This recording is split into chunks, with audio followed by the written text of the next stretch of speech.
keep you up to date on that. In the meantime, we got Charlie Gasparino with the Washington Free Beacon's Liz Harrington here on Donald Trump in that rather unusual situation of scoring second in some polls. Now, keep in mind that has been a trend of late, though not an overwhelming trend. Since he first entered this race close to 4 months ago, he's been winning every single poll, but for the third time, almost as many days, he trails right now, both nationally in one poll and in Iowa in two others. Charlie Gasparino, now we might have to start spending some of that money. You know, I've been saying this for a while. It just struck me as very odd that Donald's biggest expenditure was the plane and, you know, some hats and shirts. I mean, you know, you would think that a guy that was really taking this seriously would have, you know, boots on the ground in places like Iowa and all the rest of the places where you have an organization, where organization matters. And I've been saying this for a long time. You know, you really can't take his candidacy seriously until he spends. Now, might come back and say, listen, I open my mouth, you guys cover me. And I've done stories on this on FoxBusiness.com.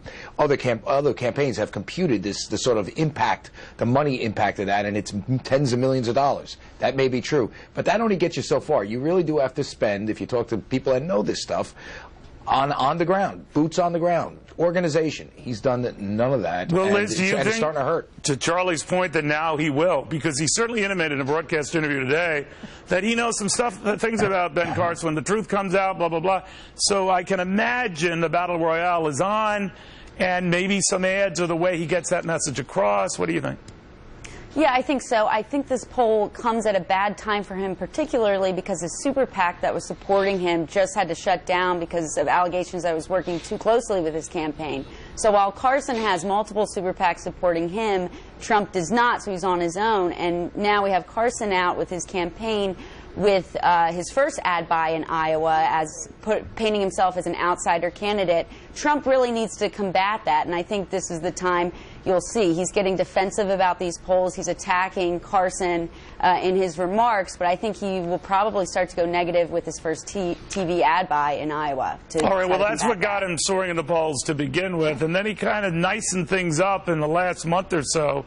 So does he return to that form, Charlie? And if so, is there a boomerang risk to that? Yeah, I mean, you know, it'll be interesting to see. Listen, one of the frustrating things about Donald is you know, he is unorthodox, and that's helped him. But the other part of the unorthodoxy is, like, you can almost smell that he can put this thing away. It's like a guy, you know, it's like a team that's ahead by 2 touchdowns, and one more touchdown, he can put it away, and he really hasn't made that sale yet. And I wonder, the longer he's waited, you got to ask yourself, why is he waiting this long to put these other guys away with ads, with ground game? And well, you know, to your point, he didn't have to. I mean, but now maybe you're right. He has to. I always thought he had to. All right, Liz, let me to. ask you this: if you're one of the more conventional candidates, the so-called establishment candidates, and you're seeing that there might be a problem with Donald Trump, way too early to tell, do those other donors for potentially those other candidates then get off the dime and open their wallets and try to help him out to do what Scott Walker asked them to do about, you know, a month and a half ago?